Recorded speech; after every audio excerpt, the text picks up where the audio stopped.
Hi there, Rabbi. Out in the woods again.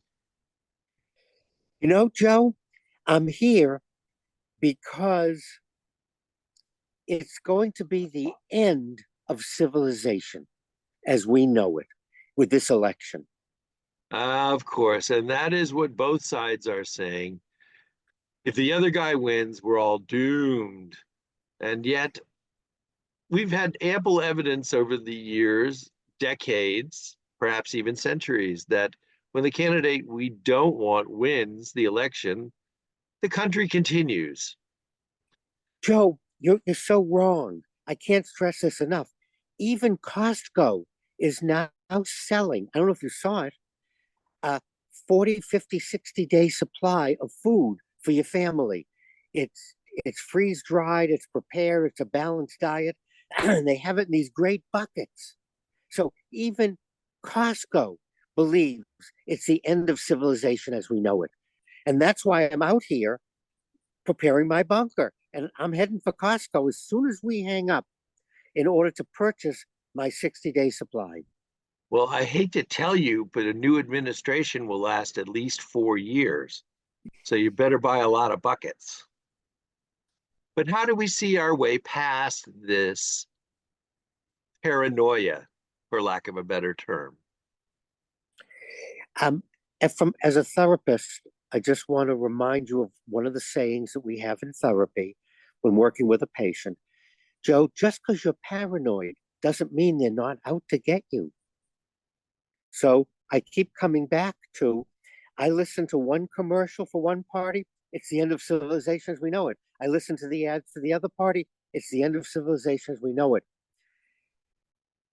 I hope, but I don't believe this, I hope that many of you watching and listening realize that this is beyond hyperbole. This is to get our attention. This is to scare us so we vote for them. And I don't find it very helpful in terms of my making a decision. Okay, so I want to know what happened to my positive, forward thinking, everything's going to be all right if we just keep faith in ourselves, rabbi that I used to know and love. Because you seem to be trotting down the path of follow me into the foxhole, guys, and pull the cover over your heads. I'm hoping that those watching and listening realize that I'm not being sarcastic because this isn't sarcasm.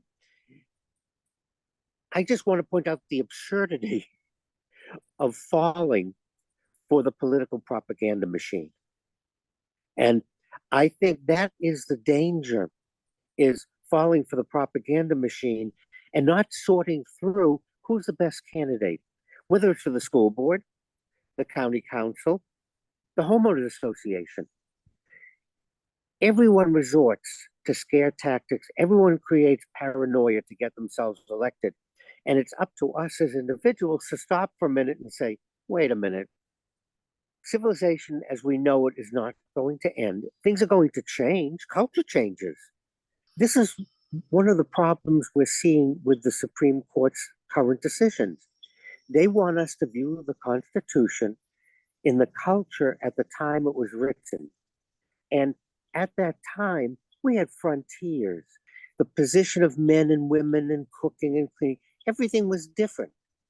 And to say that it's the end of civilization as we know it, all we're saying is that cultures change, times change. And the Supreme Court has to wake up and smell the coffee and realize that you can't take the Constitution and put it back. Just like you can't take the Bible and live it in biblical days. Because when the Bible was written, civilization was different. Cultures were different. It doesn't mean it was better, doesn't mean it was worse. Things evolve and change. We're going through another period now of adapting to, look at this. We're on Zoom.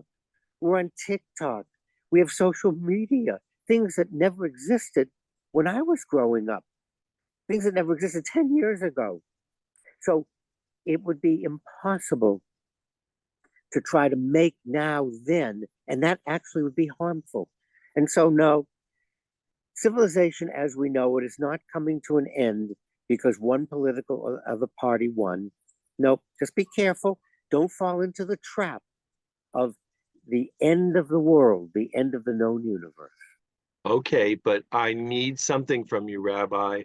I need a little glimmer of hope. What can we count on for sure that will save us in case if our candidate is not elected and the programs that we want are not enacted? Political inertia will save us. Bureaucratic inertia will save us.